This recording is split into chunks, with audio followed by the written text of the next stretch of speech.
Thank you very much for the warm introduction. I managed to get up here without tripping, so first things first, going well. My name's Andy Glover, and thank you very much for having me. This is an amazing conference. I've been totally impressed on how many people are actually here.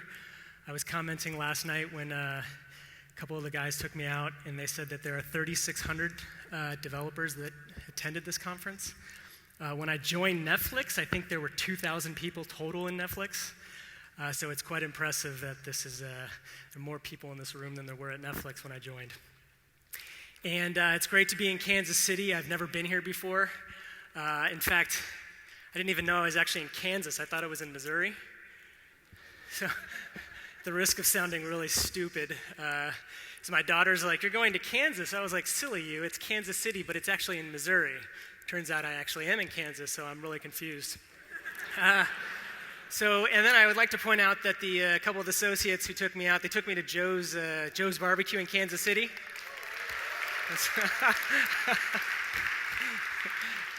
And it was awesome. It was really good food. I actually had some nerd trivia for you all. So I'm a fan of the Chiefs.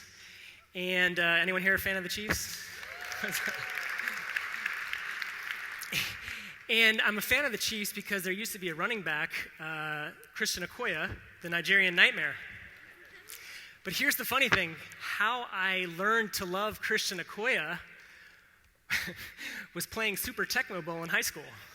Y'all remember that? Remember he would run through the line and people would try to tackle him and they'd fly out? So for those of you that were old enough to remember Super Tecmo Bowl, that's how I know who Christian Okoye is. So I realize I stand before you and your weekend, so I promise not to take more than the 3 hours that you all have allotted me for the closing keynote. So I'll move on. So I am from Netflix. Is anyone here familiar with Netflix? Awesome. So thank you very much for your continued membership. We love you.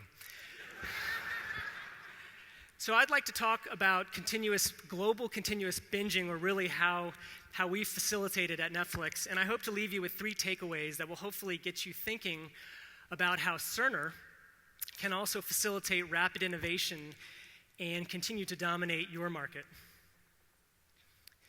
And so, all right, I got a scrolling challenge. Here we go, ready? Donnie, you are a good man. So, but back a couple slides. Netflix, our goal is to make your experience so compelling, so fun, that you come back time after time to watch amazing content. Content like Daredevil, Jessica Jones, one of my all-time favorites. Luke Cage, another awesome one, which I actually haven't gotten to yet. It's still in my queue. Anyone here like Iron Fist? Okay, good. There was some controversy about that one, so sorry about that. And then obviously our forthcoming Defender series, which is going to debut August 18th, so we're really excited about that. So everything we do is focused on making Netflix more exceptional, whether it be to offer you with more content choices, more supported devices, and better recommendations. And I think it's working. Netflix encompasses 37% of peak internet traffic in North America.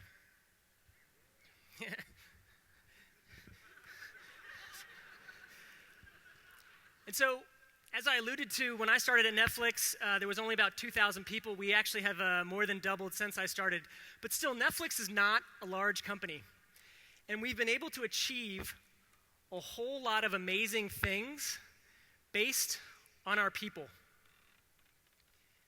Netflix is an amazing place to work because of the extremely high density of talented people that work there. In fact, our culture is purposely centered around this notion of having stunning colleagues. So first and foremost, we hire experienced, senior, mature engineers. I'm sorry, but there are no interns at Netflix. And when we look for engineers, we of course want to make sure they're phenomenal developers, that they can code and whatnot. But we also spend time evaluating them according to 9 values that we value.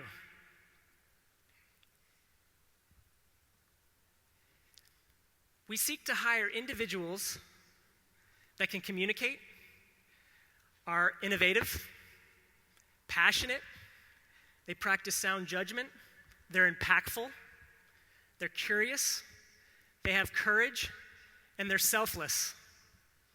It's that easy.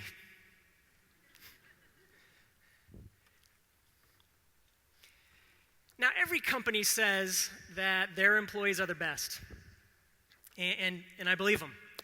And what Netflix does differently is that we place a firm belief in that adequate performance gets a generous severance package. We don't settle for average. We seek excellence out of everyone. And we don't tolerate brilliant jerks. They're a pain in the neck. They make it too hard to work. And so in an environment staffed with truly stunning people, everyone at the company is treated like an adult. And because everyone's treated like an adult, as a company, we can curtail complexity as we grow. So we create fewer rules and fewer procedures because we trust our people. In fact, what we call it is freedom and responsibility. And the way that manifests itself is there's no vacation policy at Netflix. Employees can take as much vacation as they'd like. Our expense policy is super simple. It's 7 words. Act in the best interest of Netflix. So when I file expenses, it doesn't have to be approved by anyone above me. And then when my team files expenses, I don't see it. I don't approve it. It just gets paid. Now, we are an engineering company. We do build a whole lot of software. Accidents happen. Things break. Production goes down. Hopefully, you're not aware of it. But, when these things happen, it's an opportunity to learn. And so one thing about our freedom and responsibility culture is that we have blameless postmortems. We accept that mistakes happen. But we purposely avoid putting gates up to avoid those mistakes.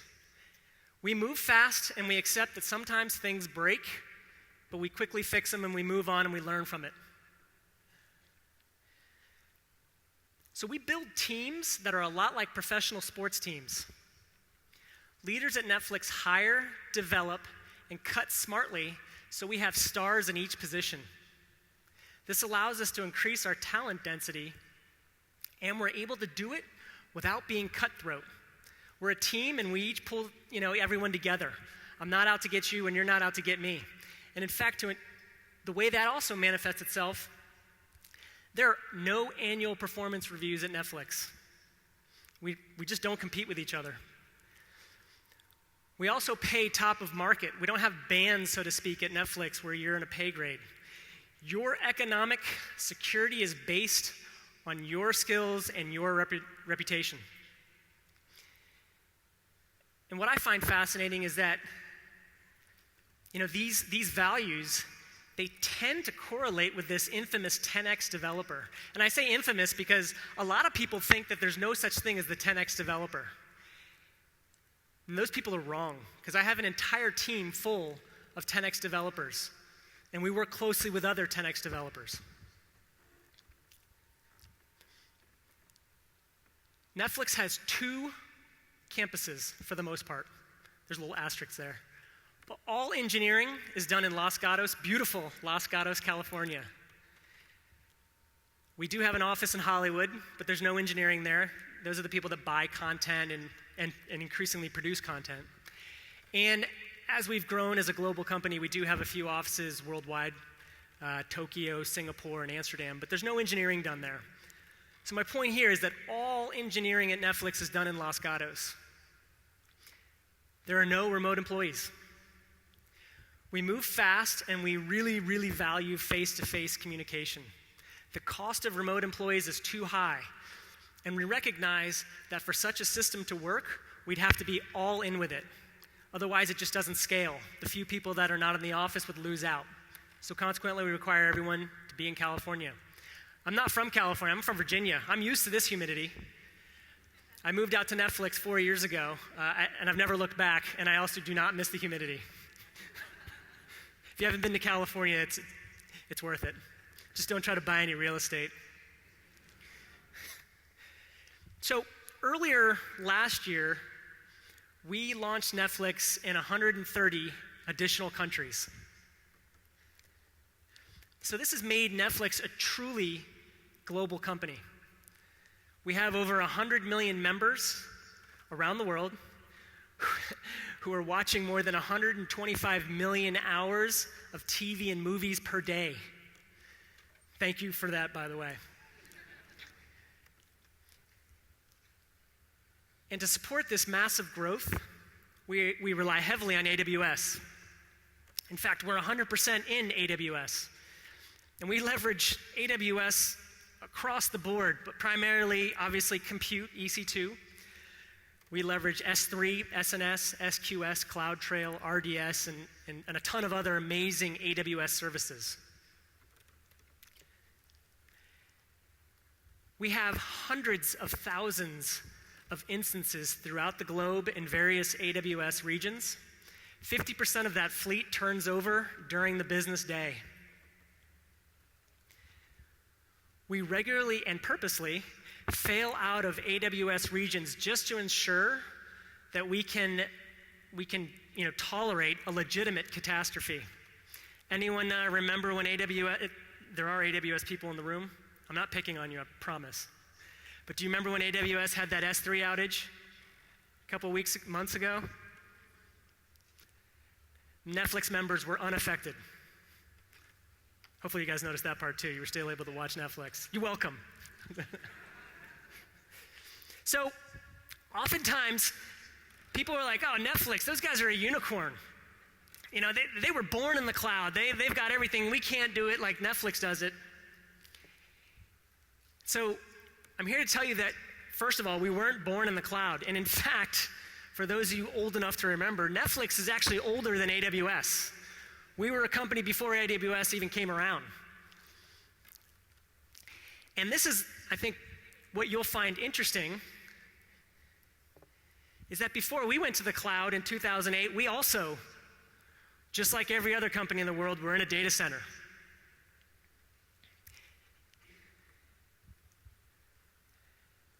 We had ops teams who ran the day-to-day operations associated with hardware upgrades, capacity planning, deployments, rollbacks, everything else that standard ops teams do for basically every company in the world.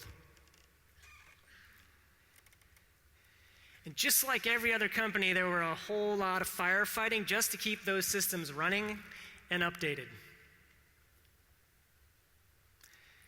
And I gotta tell you, there was a whole lot of frustration. We had the usual complaints about how long it took to get new capacity, the lack of consistency across supposedly identical systems, failures with Oracle. Oracle's here, right?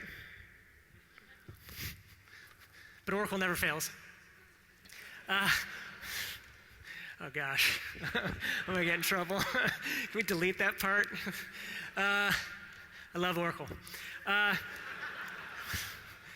We had failures with our SAN, the networks were always going down, and in fact, our site would go down for too long, too often. And as we grew the streaming business, we saw the need to add a second data center because we wanted more availability and more capacity. And not surprisingly, it took too much money and too long to stand up the second data center. And the smart people in the business, they saw the growth that we were going to experience, and they saw the issues with our current model of data centers, and they saw that we had a lack of skills associated with even running and building data centers. And so we reached this critical point that I suspect many other companies have either reached or will reach very soon. This do or die moment. Transform or be left behind, because we just couldn't keep up.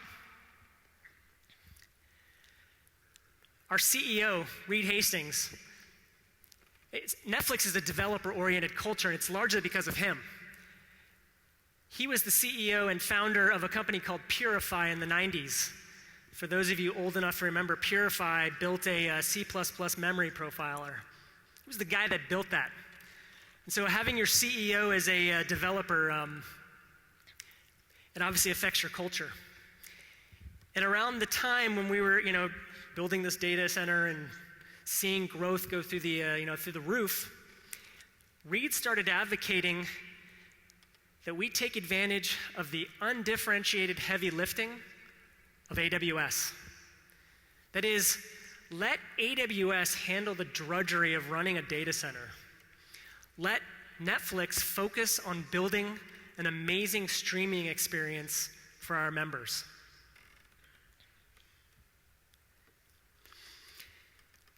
And a real key thing happened during this transition. And that is, this transition to the cloud, it was led by developers, not operations, because the ops folks were left behind to run the data centers. And as I'm sure some of you can surely imagine, a move precipitated by developers came with a whole lot of strong opinions that were influenced from the data center days. Opinions like, move fast, really, really fast. But also, be reliable. We had so many failures. Two double clicks. We had so many failures with the data center and downtime and whatnot, and we just, as a culture, embraced it and said, let's stop trying to avoid failure, but just plan for it. And this planning for kind of failure resulted in this idea that we're not going to use configuration management tools like Puppet or Chef, but instead rely on a mutable infrastructure.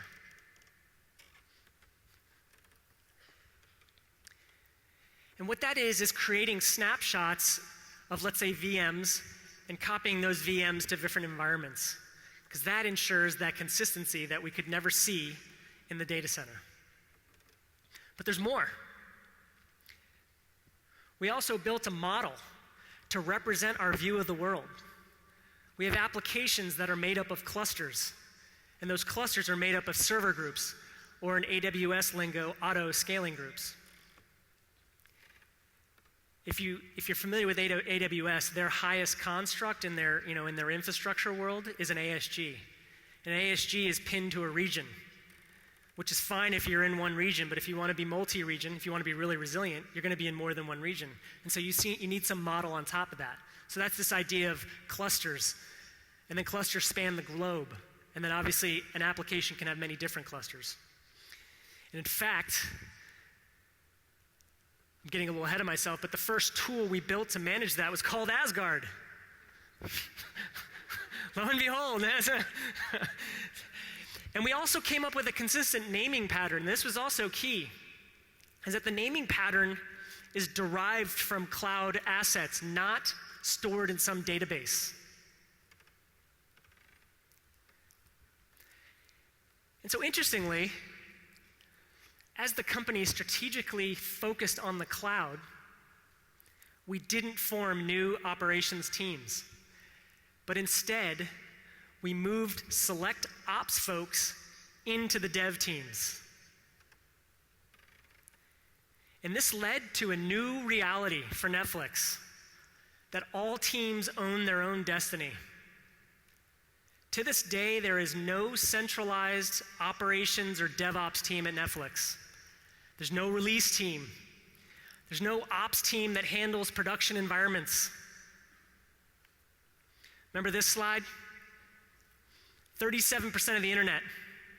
There is a small SRE team at Netflix, about a half dozen people. Each one of them has a 24-hour on-call rotation. If something happens in production, they're immediately notified. And what they do is they pick up a phone and they call you. They don't fix it. All they do is triage it. These guys and gals are really smart about knowing that problem is his problem. And they page you.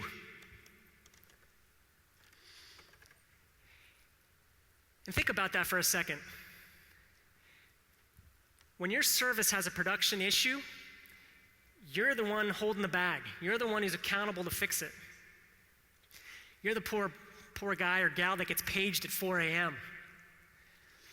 And because the buck stops with you, it has a really strong means of making you motivated to put highly functional, high-quality code in production, because no one likes the 4 a.m. page. In fact, no one likes the 1 p.m. page either.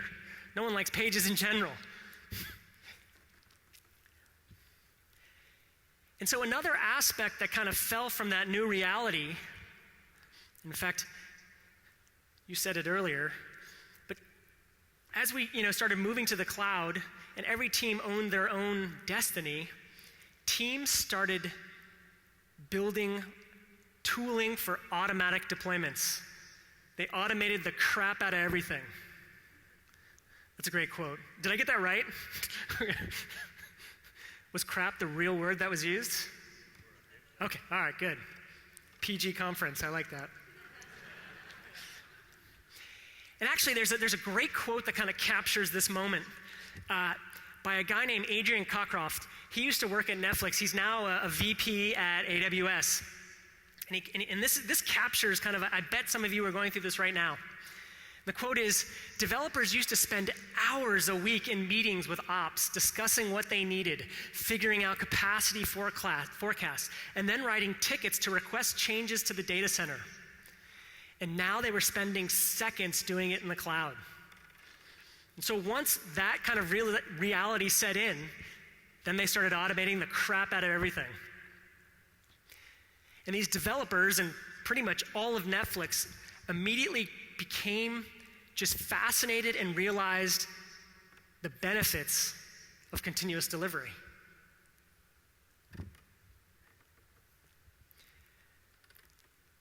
I hope this is not a surprise, because I suspect it's part of, hopefully, or I shouldn't say hopefully, but it may be part of your core values, or I suspect many of you know this instinctively, but moving fast is a huge competitive advantage, right? And obviously, continuous delivery facilitates it. Continuous delivery facilitates it because it gives you an accelerated time to market. At Netflix, we're continually innovating the experience for you. There are multiple A/B tests going on at any given point. And in fact, if two of you signed into Netflix next to each other, you may actually see a different experience. That's because we're quickly, shunting one of you to one cell and another you to another cell. And we're constantly gathering that data. And we're able to do that through continuous delivery. We can constantly make changes to the experience. And because we're so laser focused on customer satisfaction, we know we're building the right product. We can focus on building what you want, and we can quickly change our tack when we realize we're doing something either you're not happy with or you're not using. We don't have to wait for a release cycle to change the website. We can do it like that. Of course, continuous delivery, I shouldn't say of course, but it's certainly improved, developer productivity and efficiency.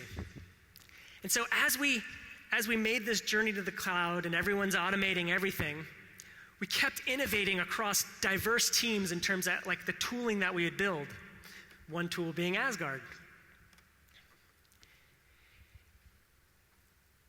But teams started looking for a more common mechanism to achieve these delivery patterns, if you will, because some tools did some things and other tools did other things, but no one tool did all the things. And think about these patterns. So some team would come up with a pattern like blue-green deployments. Another team would have a really sophisticated way to canary stuff in production. Another team would figure out how to do an automatic rollback. But no one tool could do all of them. And also, These teams were looking for centralized support so they could focus on what's important. Going back to this idea of leveraging undifferentiated heavy lifting, right? Because when you do that, when you rely on someone else to build the hard stuff or the common stuff, you get to focus on what's important for your domain. This. Development teams at Netflix, they're highly motivated to make your experience awesome, not on automating, the crap out of everything. Of course, they do that, but they don't want to do that for their job. They want to make whatever your recommendation exactly what you want to watch tonight so that you come back tomorrow night too. So consequently, we formed a team in a centralized organization whose charter it is to facilitate continuous delivery for the company. And we built a platform called Spinnaker.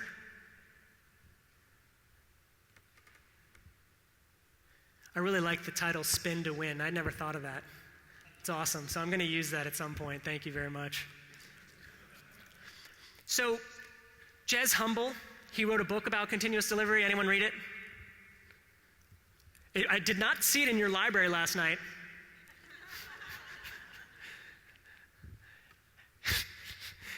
The continuous integration book wasn't there either. I got to see your office last night, or one of the offices. Awesome office. It was a lot of fun. And I got to see your library and your game room and those ridiculous chairs. They warned me. They were like, you're going to sit in this thing and it's going to make you feel all weird. And I was like, yeah, whatever. I sat down and I just about lost my, you know what. It was ridiculous how scared I got. Thankfully, you weren't videotaping it, so yeah, I can just tell you about it. You have to imagine it. You had to be there. Anyways, Jez Humble, he wrote this phenomenal book on continuous delivery. And he's quoted as saying, continuous delivery, it's about making deployments boring. So what that means really is, throwing new code in production shouldn't be an all-hands event. And I got to tell you, with Spinnaker, it's boring. Deployments are boring. They just happen. No more fires, no more all-nighters, no more, hey, at 2 o'clock in the morning, we're going to do this deployment. Deployments just happen. And in fact, continuous delivery at Netflix is so boring, we do it well over 4,000 times every day. And that's up from 2,000 times a day when we first released Spinnaker. And since open sourcing Spinnaker, the community around it has grown by leaps and bounds. And it's full of some really impressive companies, like you, and Google, and Microsoft, who's here. But the list goes on. The list of companies leveraging Spinnaker and indeed submitting PRs and helping out in support channels is growing by the day. A lot of these companies listed have invested countless hours into Spinnaker, providing new features and new cloud providers. And the innovations coming out of this community are impressive. Many of them are being leveraged at Netflix. But Spinnaker is just one of a handful of centralized platforms and tools that engineers at Netflix are free to leverage. Think of this entire suite as a paved road, making it super easy and efficient for you to take ideas and turn them into value for our members. We have centralized our telemetry platform. Databases like Cassandra are managed by a centralized team. Service discovery is maintained centrally. A highly customized and battle-hardened container cloud called Titus and RPC are all offered and supported by centralized teams at Netflix so that service teams can focus on what's important for their domain, making the Netflix experience amazing. And we've open sourced practically all of the work that centralized teams do. And thinking back, this was all a result of moving to the cloud. It spurred us to think differently about infrastructure, about speed, and about resiliency or reliability. And so, while our move to the cloud is complete, our desire to move fast and innovate is by no means abated. We continue to seek ways to improve developer velocity through increasingly making our delivery systems even smarter. So Spinnaker, in coordination with other centralized platforms, has begun laying the groundwork for applications to specify traits, expectations, and policies that will enable teams to maintain control of their destiny while unburdening them from the low-level details of how delivery is actually achieved. And so let me give you some examples. So right now, Netflix operates out of some AWS regions. And in the future, we will most definitely be in more than the amount of regions we're in now. Like, we'll add new regions. And if you're an application that facilitates streaming, you're by default global. Anyone in the world who uses Netflix is going to require your application for streaming, right? If you think about it, AWS regionality, or data centers, if you're still in data centers, really what they act as are fault zones. But as an application owner, that's an abstraction you don't necessarily have to worry about. And so Spinnaker, for example, will automatically deploy you everywhere, and as new regions come online, your app will go there without you having to specify that I need to be in that new region. And so once we ignore regions, we can do some really, really interesting things automatically. First, we can perform squeeze testing, which will ultimately inform auto-scaling rules.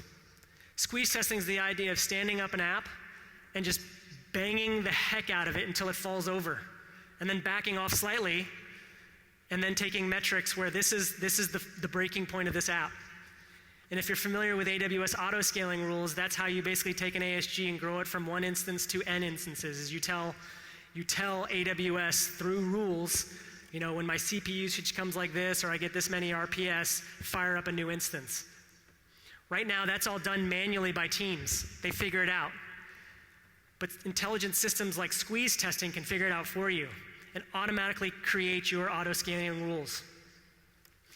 We can also ensure a service is highly resilient via this thing called CHAP, which is our chaos application testing platform. And then we can canary your application in any region or in all the regions. And in the event of a regional evacuation, which happens all the time at Netflix, we can be smart enough to obviously disregard those particular results and indeed move the canary to another region where traffic is still being taken. This is all done through Spinnaker once teams are capable of defining their expectations and their policies for how their app should be deployed. This is happening right now, and the good folks, in your company that are working on Spinnaker are helping achieve this vision as well. So Netflix is not a unicorn. We're a company made up of people just like you. And just like you, we went from a data center into AWS. And it wasn't easy. It was very painful at times, and it didn't happen overnight. So as you reflect on your journey to the cloud and your embracing of continuous delivery, and then importantly, as you reflect on your culture, remember these three things. Build amazing teams by focusing on people and give them a lot of freedom. And of course, you got to demand the corresponding accountability or responsibility that goes with that freedom. And then what values do you value? Hire for them, and of course, you have to live them. And give these amazing teams ownership from cradle to grave of everything they build. Accountability will drive innovation and excellence.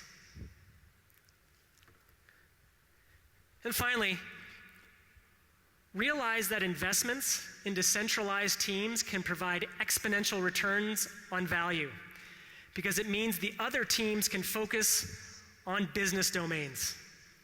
And if you can open source some of the tooling and innovations that those centralized teams build for your company, you will see an even higher rate of return in the form of innovation from the outside world.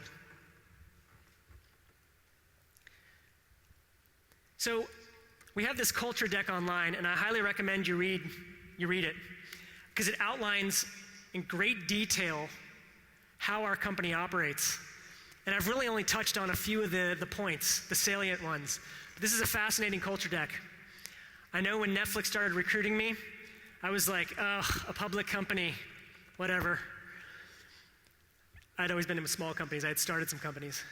And then I read this culture deck and my jaw hit the ground. And I was like, wow, I have started multiple companies and tried to build a culture like this. And I was very skeptical of the culture as well. That's right, sure, it's some slide deck. I'm sure they're like completely messed up. And in fact, when I got the job, I hedged my bets. I told you I lived in Virginia before I moved to California. I didn't move my family out to California at first. I told my family, I might be back in 2 weeks. So you guys just stay put. I'll go check out this Netflix thing and see how real this culture is. I've been there almost 4 years. I have to tell you, we live by it, and that's the most important thing. You have to actually walk the walk and talk the talk, right? So read this culture deck. You may find out you may pick up some interesting tidbits. And finally,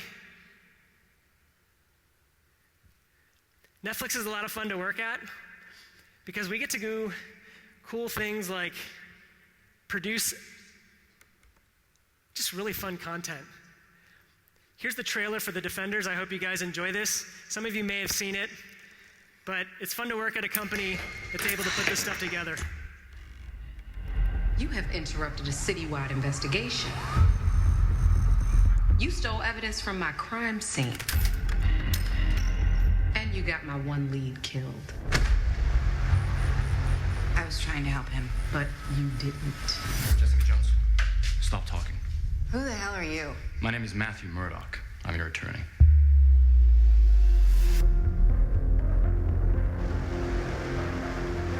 How does being Harlem's hero allow you to live an actual life? Right now, I just want to help people.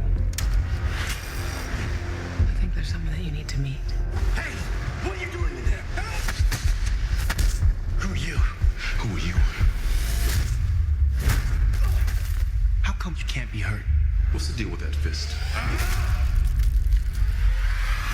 I'm the immortal Iron Fist. You what? You're on the same side. You four. The devil of Hell's Kitchen. The smart-ass detective. We got a problem? The righteous ex-con. My bad. And the kid with a glowing fist. Yes, I want you to be. The war for New York is here. Yes, I know how to be. So get your shit together. The more connections you have, the easier it will be to break you. You look like an idiot. It's your scarf.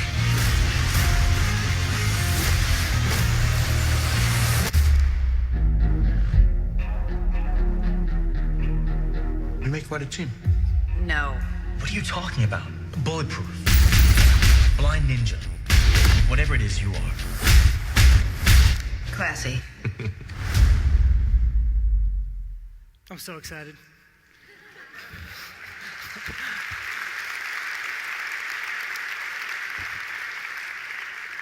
The fight scene was filmed at Netflix. In fact, I was one of the doubles. No. Although Matthew Murdoch, or the actor that plays him, he showed up one day and was walking around and people were like, ah, he's actually not blind, if you didn't know that. Anyone a Chelsea Handler fan? Oh my gosh. Woo! That's right. She was walking around one day. I had no idea she was. It's kind of fun at Netflix when some of these actors walk around. So, thank you very much for having me. If you have any questions, I'm happy to take them. Here's how you can get a hold of me. Remember, we're not a unicorn, and I hope those three thoughts give you something to reflect on as you head into the weekend. And I finished with 9.5 minutes to spare. Thank you very much.